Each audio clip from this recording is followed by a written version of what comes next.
Hey guys.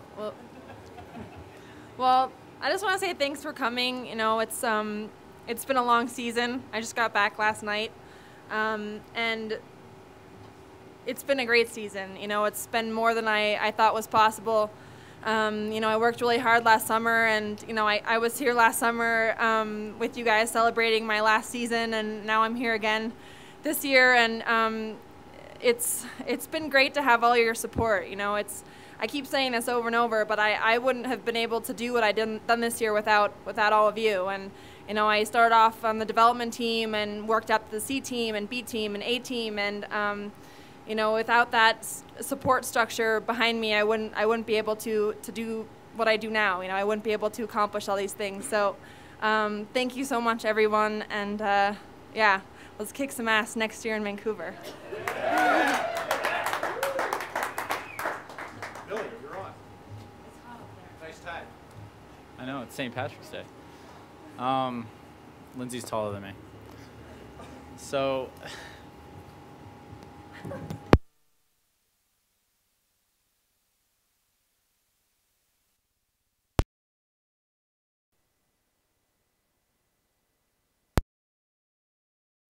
extremely critical part of our team.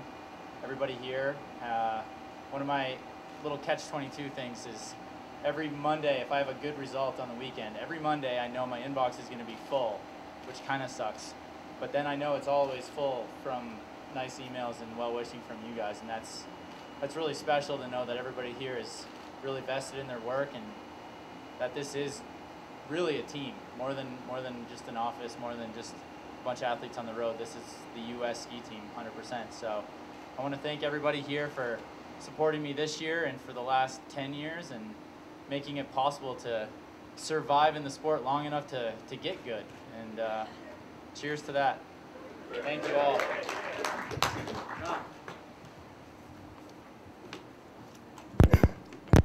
Okay, we'll take a few minutes for Q&A. And first of all, Lindsey, come on back up. One of the things that has been really interesting to me is you've talked a lot lately about how important it is for you to help your sport gain more awareness and what a great sport you have. Just talk a little bit about that and the impact you think you can have on young people growing up in the sport. Well, you know, since my success last year and this year, you know, I've really tried to promote the sport. You know, as you guys know, skiing is not the most popular sport in our country. You know, comes far behind basketball and baseball and whatnot. But you know, I've really been trying to work with the media and, you know, get people to pay more attention to our sport because I think it is a great sport. You know, I think ski racing is exciting. It's extreme. You know, everyone's all into the extreme stuff right now, and going 80 miles an hour down, you know, an icy hill, I think is pretty darn extreme. So yeah, I mean, I'm just working hard, you know, to help out and you know, improve our sport.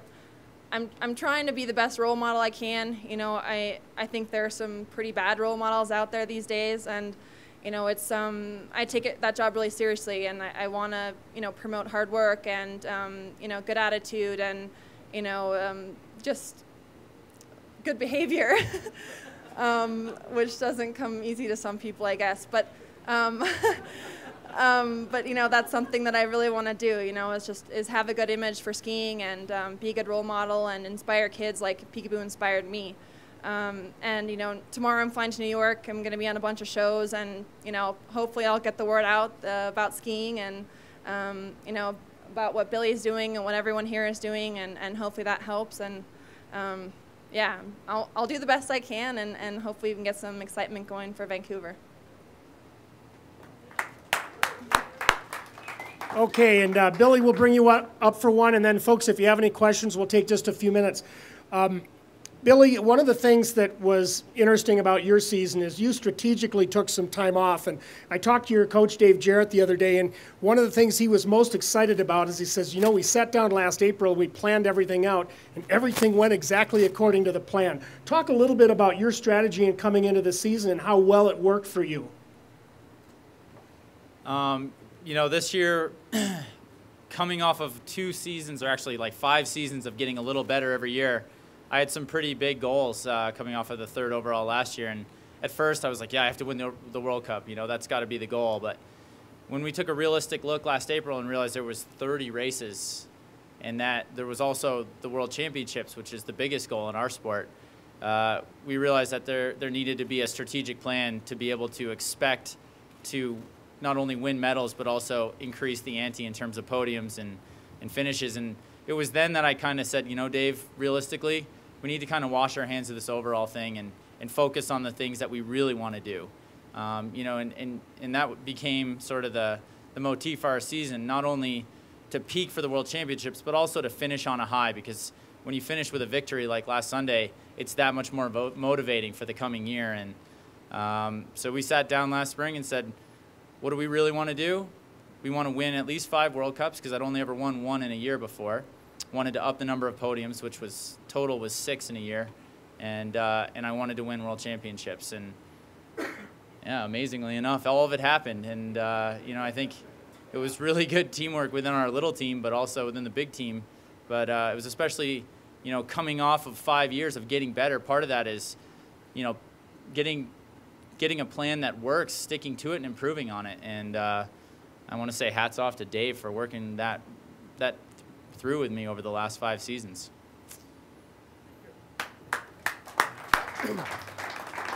We'll take a couple of questions from the crowd. Before we do, I do want to recognize, we've got a number of athletes here, but one I want to recognize, he's just coming off a World Cup win in Sunday River. Watanabe with us. You can never tell if it's really Graham. He's either got the big hair or the no hair. I've been trying to do it. It's not working for me, though. So, okay, any of you have any questions you'd like to throw out to our world champions here today? Yeah, I got one. Okay. It's for Billy, and that's what's it like to win the King's Cup in the King's home ground when no one has ever won it before, I guess? No, John Bauer won it in 1968. Actually, Todd Lodwick won it once. I don't know, it's kind of a tradition in Norway. At the end of the season, they have the finale, and whoever wins the last race of the year gets a short audience with the king. And it's kind of been a dream of mine since I first went to Oslo to the Holmenkollen almost 10 years ago, and knowing that Todd had done it and seeing that one special athlete every year. And this year it was my turn, and you know, I went up, got the cup, and then they said, the girl that was bringing me over, okay, you have 1 minute with the king. I'm like, yes. And I walked up and I'm like, it's a really big honor. You know, I've been hoping to do this my whole career, 10 years now. And he says, congratulations for and best wishes for the next season. I'm like, and that's it. All right. No, it's really cool. It's a big honor, but he's dry. And actually, I was warned about that by all the other Norwegian athletes ahead of time. Okay, well, hopefully Billy and Lindsey, you can stay around for a few minutes. We really appreciate it. You'll be able to see Lindsey on the Today Show at 8:30 on Thursday morning, CBS early show on Friday morning. So let's give them a big round of applause. Justin, we got the globe. Let's bring the globe up. And then Billy and Lindsey, why don't you come on up front so we can get some pictures of you guys together. Lindsey, you held 2 last year. Can you hold all 3 together now? No, it's too, well, not with this hand. If I had a good hand, I could. Yeah, there you go. Come on right up to the front, guys. Together. The Alka-Seltzer kids. That's right. You know, was it Speedy that did it? Yeah.